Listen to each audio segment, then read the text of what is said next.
अस्सलाम वालेकुम। कैसे हैं आप सभी लोग। मैं उम्मीद करती हूँ कि आप सभी बिल्कुल खैरियत से होंगे। अल्लाह का शुक्र है, मैं भी बिल्कुल खैरियत से हूँ।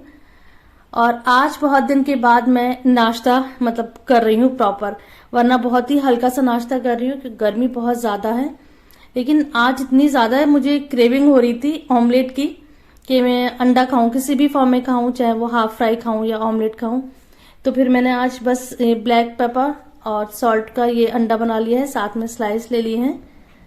तो नाश्ते से फ्री हुई थी तो सोचा सबसे पहले मैं दही जमा लेती हूँ। जैसे कि मैंने आपको बताया था कि मैं डेली दही जमा लेती हूँ घर पर ही, क्योंकि गर्मियां हैं तो इसका यूज रहता है। तो मैं 1/2 लीटर दूध का दही बना लेती हूँ। तो मिट्टी के पॉट में मैं आजकल बना रही हूँ। तो दूध को मैंने अच्छा गर्म करके फिर थोड़ा ठंडा कर लिया है। जब वो गुनगुना हो गया है तब मैं इसमें मटकी में थोड़ा सा दही डाल लूंगी, 1 चमचा। और फिर इस तरह से दूध को डालेंगे कि दूध के ऊपर झाग आ जाए, ऊपर से हमें डालना है ताकि जमाने वाले दूध के ऊपर झाग आ जाए। तो इस तरह से जब दही जमता है तो बड़ा अच्छा सा गाढ़ा सा जमता है और ऊपर बड़ी अच्छी लेयरिंग आ जाती है। तो मैं जो दही बनाती हूँ तो धूप में रख देती हूँ। इसको मैं रख दूंगी 3 से 4 घंटे के लिए, 4 घंटे, 4 से 5 घंटे के लिए धूप में रख दूंगी और फिर इसको मैं उठाकर फ्रिज में रख लूंगी। तो फिर जब हम ये दही इस्तेमाल करते हैं तो बड़ा ही टेस्टी ये दही बनता है, बहुत सौंधा होता है और क्रीमी भी होता है। तो आप लोग भी इसी तरह से दही बनाइएगा। तो कल की वीडियो में मैंने दिखाया था कि मैंने न्यू बेडशीट धोई है, ये कॉटन की है। तो मैं इसका रिजल्ट नहीं दिखा पाई थी क्योंकि तब तक ये ड्राई नहीं हुई थी। तो अब मैं इस बेडशीट को फोल्ड कर रही थी तो मैंने सोचा इसको शूट कर लेती हूँ। तो मैं यहाँ इसके कलर चेक करा रही हूँ।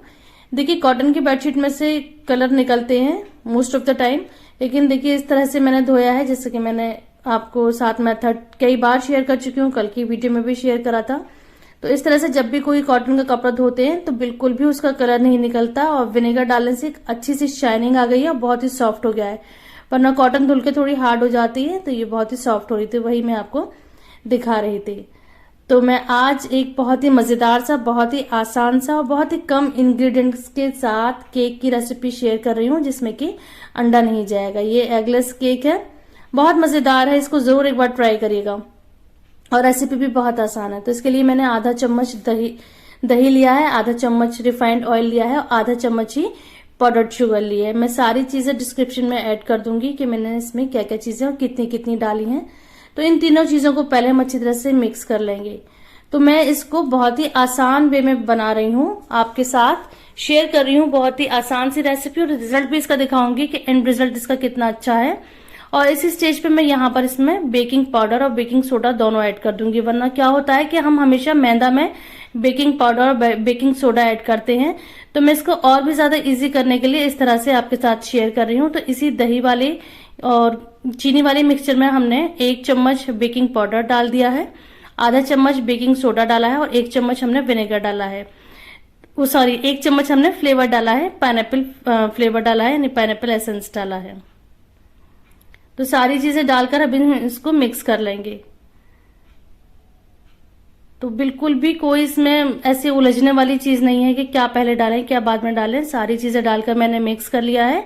बस अब लास्ट में डालेंगे हम इसमें मैदा। मैदा में मैंने 1/4 चम्मच नमक डाल दिया और इसको शिफ्ट कर लेंगे। हमेशा मैदा छान कर ही डालनी चाहिए किसी भी बेकिंग में। तो बस अब इसे हम हल्के हाथ से मिक्स करेंगे।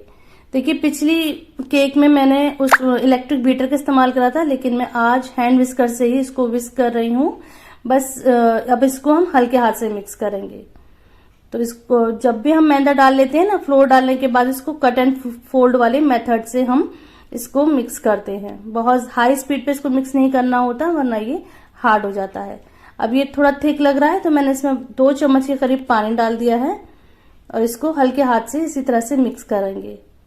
तो है ना बिल्कुल आसान सी रेसिपी, कुछ भी उलझने की जरूरत नहीं है, बिल्कुल भी परेशान होने की जरूरत नहीं है। अगर आपके पास बेकिंग के मोल्ड नहीं है तो इसकी भी कोई टेंशन नहीं है। देखिए, आज मैं एल्यूमिनियम फॉइल के जो डिस्पोजेबल बर्तन आते हैं इसमें मैं आपको बेक करके दिखाऊंगी। तो इसको पहले मैंने ग्रीस कर लिया है, इसके ऊपर मैंने ऑयल ब्रश कर लिया है और अब इसके ऊपर हम डस्ट कर देंगे मैदा को।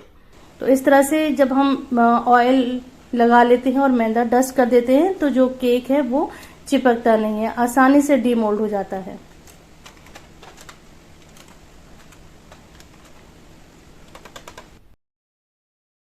मैंने बराबर बराबर मिक्सचर डाल दिया है। जब भी हम ये केक का मिक्सचर डालते हैं तो आधे से थोड़ा कम ही रखना चाहिए या आधा ही रखना चाहिए। बहुत ज्यादा ऊपर तक फिल नहीं करना चाहिए क्योंकि अभी ये राइस भी होगा। तो इनको डालकर हम टैप टैप कर लेंगे जिससे कि जो एयर है वो निकल जाए। अब इसको हम बेक करेंगे 180 डिग्री सेल्सियस पर 20 से 25 मिनट के लिए। इसको मैंने बीच में चेक कर लिया था फोक से, तो बिल्कुल अच्छी तरह से कुक हो चुका था। कोई भी कच्चा इसमें वो नहीं था, मतलब आटा चिपक नहीं रहा था। तो इसका मतलब ये है कि अभी अच्छे से बेक हो गया है। तो उसके बाद मैंने इसको निकाल लिया था और निकाल के इसको ढक दिया था 5 से 7 मिनट के लिए। तो ढक कर रखने से थोड़ा सॉफ्ट रहते हैं ये। अब ये बिल्कुल अच्छी तरह से ठंडे हो गए हैं। अब इनको डिमोल्ड कर लेते हैं। तो ये बेटी आ गई थी इस टाइम किचन में, देख के बड़ी खुश हो रही थी, कहती एक मुझे दीजिए, मैं इसको डेकोरेट करूंगी, मैं इसकी फ्रोस्टिंग करूंगी। तो मैंने कहा फ्रोस्टिंग करने के लिए नहीं है, मैं आज कोई दूसरी रेसिपी शेयर कर रही हूँ। तो मैं अब इनके लिए कल एक केक बेक करके दूंगी जिसको ये उसकी डेकोरेशन करेंगी क्रीम के साथ। तो अब मैं इसको कट कर रही हूँ। आपको जो शेप रखना हो वो कर लें, लेकिन जैसे मैंने करा था मैं आपके साथ शेयर कर रही हूँ। तभी मैंने बीच में से हाफ कर लिए हैं। मैं चेक करा रही हूँ, बहुत ही अच्छी स्पॉन्जी ये है, टेक्सचर भी बहुत अच्छा है और टेस्ट तो आप आगे चल के देखिएगा कितना मजे का इसका टेस्ट है। तो अब एक पैन में मैंने 2 चम्मच ली है चीनी और 2 चम्मच ही पानी मिलाकर इसको बॉईल कर लेंगे। जब चीनी मेल्ट हो जाएगी और पानी में थोड़ा सा गाढ़ापन आ जाएगा, मतलब ये कि चाशनी बनकर तैयार हो जाएगी, मतलब तार नहीं आना चाहिए, बस थोड़ा गाढ़ापन होना चाहिए। तभी इस स्टेज पर हमने 1 चम्मच, बड़ा 1 चम्मच हमने शहद डाल दिया है। तो बस गैस की फ्लेम को बिल्कुल बंद कर देंगे। तो ये गाढ़ा से मिक्सचर तैयार है। तो ये सारा मिक्सचर हम इस जो हमने ये केक तैयार करें इसके ऊपर लगा देंगे। तो मैंने यहाँ पर केक को प्रिक भी कर लिया था, फोक से मैंने इसको प्रिक कर लिया था जिससे कि जो ये मिक्सचर है अंदर तक चला जाए। वो क्लिप शायद ऐड नहीं हुई है। तो आधा चम्मच के करीब ये हमारा शहद और चीनी का मिक्सचर बचा है। अब इसमें कोई भी आप फ्रूट जैम डाल दें। अगर आपके पास स्ट्रॉबेरी जैम है तो वो भी ले सकती हैं, पाइनएप्पल जैम है तो वो भी ले सकती हैं। मैं यहाँ पर ऐड कर रही हूँ मिक्स फ्रूट जैम। तो मैंने 1 बड़ा चम्मच यहाँ पर मिक्स फ्रूट जैम लिया जिसको हम मेल्ट कर लेंगे। तो गैस की फ्लेम को हम ऑन करेंगे और इसको बस इतना पकाएंगे कि जिससे ये एक क्रीमी कंसिस्टेंसी में आ जाए। बस अब गैस की फ्लेम को मैंने बंद कर दिया। इसको जल्दी जल्दी हम मिक्स करेंगे और इसको भी हम सारे केक के ऊपर स्प्रेड कर लेंगे। बहुत आसान रेसिपी है और आसानी से बन जाती है, जल्दी से बन जाती है, देखने में भी बहुत अच्छी है। और जब आप खाएंगे ना इसको तो कहेंगे हाँ वाकई ये तो बहुत मजे की रेसिपी है। तो ट्राई करिएगा इसको और अच्छी लगती है तो मुझे कमेंट में बताइएगा।